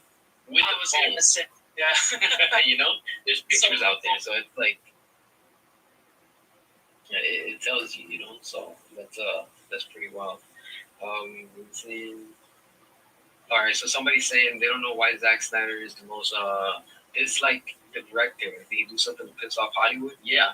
The thing that Zack did was that he keeps it real, and when you keep it real in Hollywood, they all come after you. And to be honest with you, it's an honor when they come after me.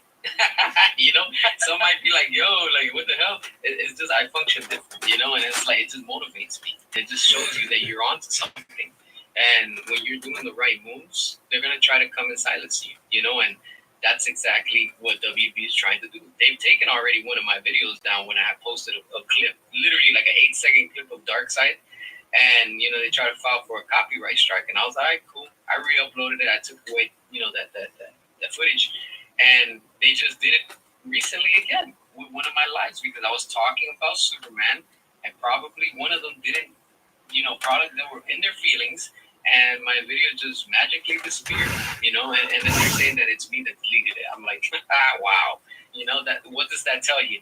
That they're on. They know who we are. They know, they're aware. Because they're not going to go through all that trouble to go and try to remove certain content from somebody. What does that do?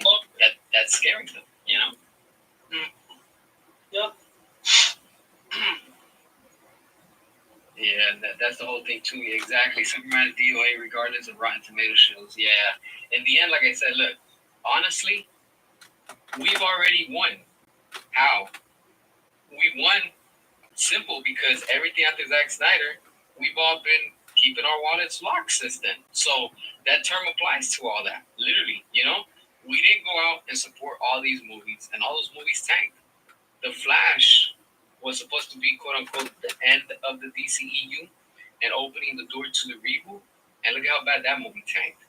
The Suicide Squad tanked. There's no excuses because No Way Home made $1 billion during the pandemic. It just made it. The Suicide Squad couldn't because nobody cared about it. And now the same thing is repeating.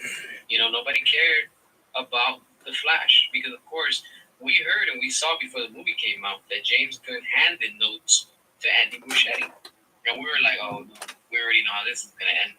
James Gunn also handed notes to, what's the dude that made the Joker 2? Todd Phillips. So it's like, all right, you already know what to expect, And with them being like that, I'm telling you straight up, the same thing is happening already for James Gunn's Superman this Friday. Somebody posted right now on Twitter, I don't know if you've seen it, but they're like, the tickets are not moving for Friday. They're not. And it's like, what is that telling you? That's telling you everything, And it is what it is, At this point, it is what it is, And this is interesting. Fans all over are waking up and they're realizing, hey, we need the Snyderverse to get restored because what James Gunn has turned Superman is straight up into a Marvel MCU ripoff, like circus. That's exactly what this has become. Yeah, that's what I really appreciate about the DCE was that was totally different from Marvel. Like, it was dark, gritty. It got straight to the point. Like, no prequels, no spin-offs, just like DC being so serious. And of course, clowns. Yes, I need to get used to that. They were hitting on Zack in the beginning. Like, guys, like, don't you want DC to be a different franchise than Marvel? Like, sure, they're both superheroes, but they need to have different tones, Yeah. Yeah, and I don't know. Now that you're talking about that whole thing with Marvel, how they had that dark tone and all that stuff. Let's be real. Everything to me, this is just my opinion. At Endgame, it all finished for the MCU. Officially, everything, that whole universe, that whole timeline, whatever you want to do. After Endgame, I knew things were gonna be bad. I was like, this whole Disney streaming and that's not gonna be good. And look at how it's been doing. It's been doing terrible. You know, people are not interested in stuff. And I don't know if you saw the clip that somebody just posted now on Twitter, and they're showing Silver Surfer. I guess that's the name of that girl character. Still, I don't know, but she's talking and she's already mentioning Galactus, and I was like, yo, like this is gonna like I'm getting goosebumps just hearing that, and it sounds dark, like they're going back to their roots. They're taking it back again to like this big threat. You talk about Galactus. You imagine if WB announced, hey, once Superman tanks, hey, we're going back with Zack Snyder and we're going to continue and pick up by restoring the Snyderverse. And we get a clip of where everything left off and we get Darkseid talking and it's letting us know of what's coming. And they just announced, yo, we're getting Zack Snyder's Justice League 2 and 3. Yo, you imagine that? The Justice League saga? Damn, the whole internet will go bananas, honestly. I'd be screaming at the top of my lungs. And I remember after when the Snyder Cut released, either like on HBO or physical or whatever, I remember Zach, he shared a photo of him finishing the script. What was it for? What, the next Justice League? It was that was supposed to be called Justice League's Parts 1 and 2, if I remember correctly. Yeah, that's crazy. You know, it's like there's so many things out there right now that is like completely like, yo, like these people straight up can redeem themselves. They really can, you know? But the only way to go about it, look, I'm gonna be honest with y'all. If I was head of DC or just the division of what they're doing, look, WB, if anybody of your team is listening, I'm gonna give you some marketing ideas. This is how you go about. You bring Zach back. You do a DC, what is it, fandom again, and with that, you announce your slate and you have everybody, you know, announce what they're going to be working on. You have Zack Snyder presenting along with David Ayer. Yo, the first things we're going to do is we're picking up where we left off. We're going to restore the Snyderverse. And not only that, we're releasing the Ayer cut. Boom, that's already one door. The next one is like on top of that, we're still going to give you some more fillings. How? We're going to release the Batgirl movie. Oh, you imagine that? For everybody to see on HBO Max? Oh, man. Just that alone, you're already winning 2 points, massive wins on your streaming service, because now you're going to have people flocking to your streaming service. Like Netflix, they're going to be like, yo, I want to see it. And people are going to be rushing to it. You can't see it in theaters because it's an exclusive for HBO Max. See what I did there? You flip it, you make profits, you cut the theaters, you cut the middle person off, and you make and gain profits big time. That's what you need to do, you know? And they're just dropping the ball. Yep, I watched that movie in a heartbeat. Like, I was so excited when I heard about it, but then when I heard they shelved it for like a tax write-off, like, come on, Warner Brothers, come on. You're basically stealing from us at this point. Yeah, big time. Did you ever see that clip that leaked with Batgirl fighting I think it was the goons from where's the Firefly? He was on the fire truck with the flamethrower, and you see like she was fighting some guys, like some of the henchmen, I guess, or whatever. It was like it was probably like a 10-15 second clip. Yo, I saw that clip and I was like, what's WB trying to hide? Like, it looked badass. I was like, wow, that's like behind the scenes. That's not even an official video. And I was like, I can only imagine what this movie has, you know, in it. But I'm not sure if you ever saw that. Yeah, I was completely unaware. I only saw like some behind the scenes photos, but that was about it. And the crazy part is that video, after it went up, like probably less than an hour, it got taken down. And I'm like, damn, you know, like hopefully somebody saved it, because that was like it was pretty dope. I was like, man, that's really nice, you know. And I'm like, what are they trying to hide? You know, at this point, it's like WB's trying to hide something. Yep. Classic Warner Brothers, yeah. Even like in behind the scenes, like they always like act like, well, obviously they have to act, but like they're always covering stuff in behind the scenes nowadays that we can't know about. But thanks to the internet, like everyone knows everyone. Let's say sources, and they tell them everything. And yeah, I wish I had a source. It's always gonna find its way to the internet. Like before Friday, I'm telling you right now, things are already leaking. That embargo is already lifted, and everybody's talking about the end credit scenes. And I'm telling you straight up, the same way we saw with Black Adam, and we saw Henry Cavill's cameo. Like people were like, I'm not gonna go out there and watch it, because they try to cram him in last minute just to milk us. And I'm like, it is what it is. I had the privilege to go see Black Adam at a private screening. I won't say how, but I got my ways. I literally got into a private screening, early release or whatever. And when I saw that cameo, I'm gonna be honest with you. When they showed at the end Superman, everybody in the theater was quiet. There was probably a few of us like, oh yeah, Superman, we know who he is. But majority didn't. You know why? Because WB has allowed this. They literally have left Henry Cavill on the back burner, and people kind of forgot. And they're like, oh damn, because you could tell that's the new audience, and they didn't know who he was. And I was like, damn, that's sad, But at the same time, you still see some fans that they were happy, they were excited and stuff like that.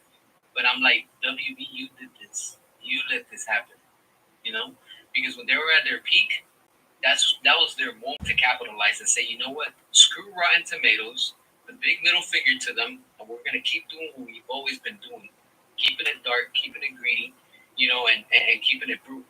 That's the style that I like when it comes to the cinematic universe. Hell, even Michael Keaton's universe is dark compared to what we're getting now,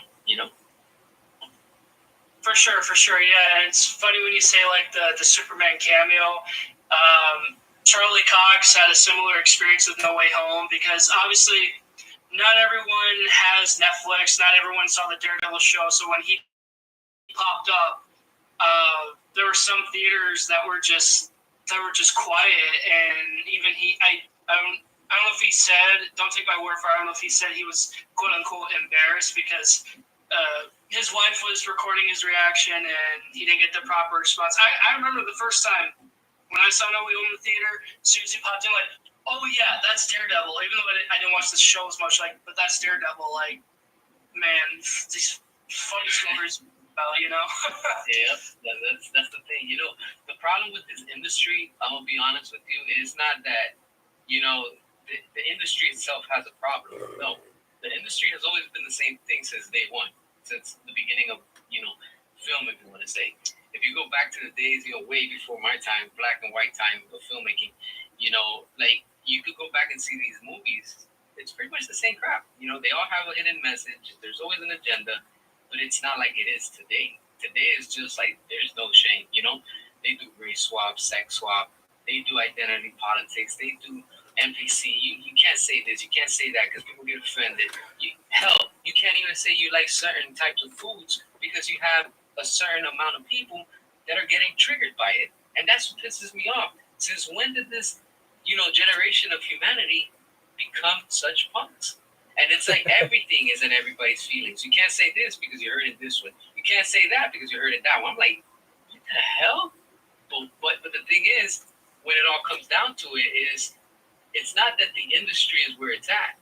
It's because the industry, such as WB, Sony, Paramount, all these corporations, they bend the knee to critics like Rotten Tomatoes. All right, I'll just end it there. You guys can watch the full stream on CS the Director's YouTube channel. I'm going to take this time to talk for the last 5 minutes. Like, ended off at 11. So tomorrow will be the finale of this. Like, seriously, us Center fans, we're taking the W for this one. Like, we're taking the biggest win tonight, guys. Like, this is just a little taste, right? Tomorrow is the final result, right? Technically, the whole weekend is like the final result because of like the box office numbers, but I don't care. I could do a follow up, like talking about it. Like, yeah. I work again tomorrow from 12 to 4, so I'll make sure to like get back on the horse with this, right? Like just chat with you guys. Honestly, let's make the finale like worthwhile, like the first one on Monday, right? Let's let's get to like a Minecraft movie level, you know, like sorry. Yeah, Monday was nuts. I will not stop talking about it. Seriously, this has been a fun, eventful week. Sure, there've been a couple of setbacks, but you know what? Like, yeah, this week has been worth it. Hopefully, like if it's just my allergies, hopefully I can get better tomorrow. Still gonna go to work regardless. It would be a shame if I lost my voice tomorrow. Like, oh man, that would suck. At least I could download like a text to voice speech app thing for my phone. Like if that were to happen, but I'm just not gonna hold my breath, right? Like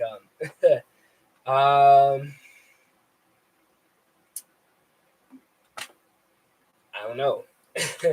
Like I said, we need to keep boycotting the new James Gunn universe, guys, as much as we can. Um, we need to teach Warner Brothers a lesson. Like, do not steal from us. All right, us as the fans, we did nothing wrong. Warner Brothers, you corporate greedy pigs, selfish pigs. Yeah, same thing.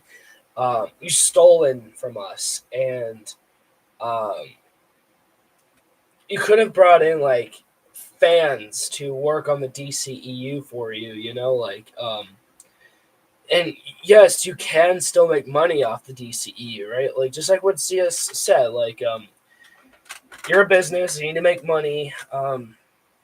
Rebooting is just not the answer, you know.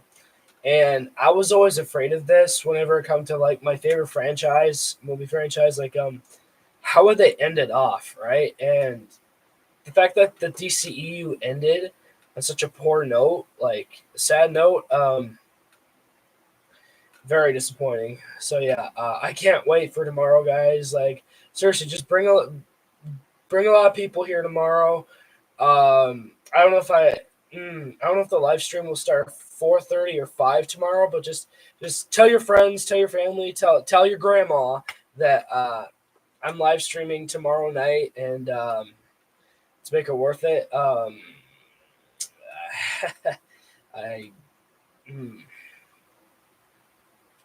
I don't know. I guess I don't have much else to say, like other than the fact that just let's just make tomorrow night fun, guys. Um, I wish I could do it before I start work tomorrow, but like I have such limited time.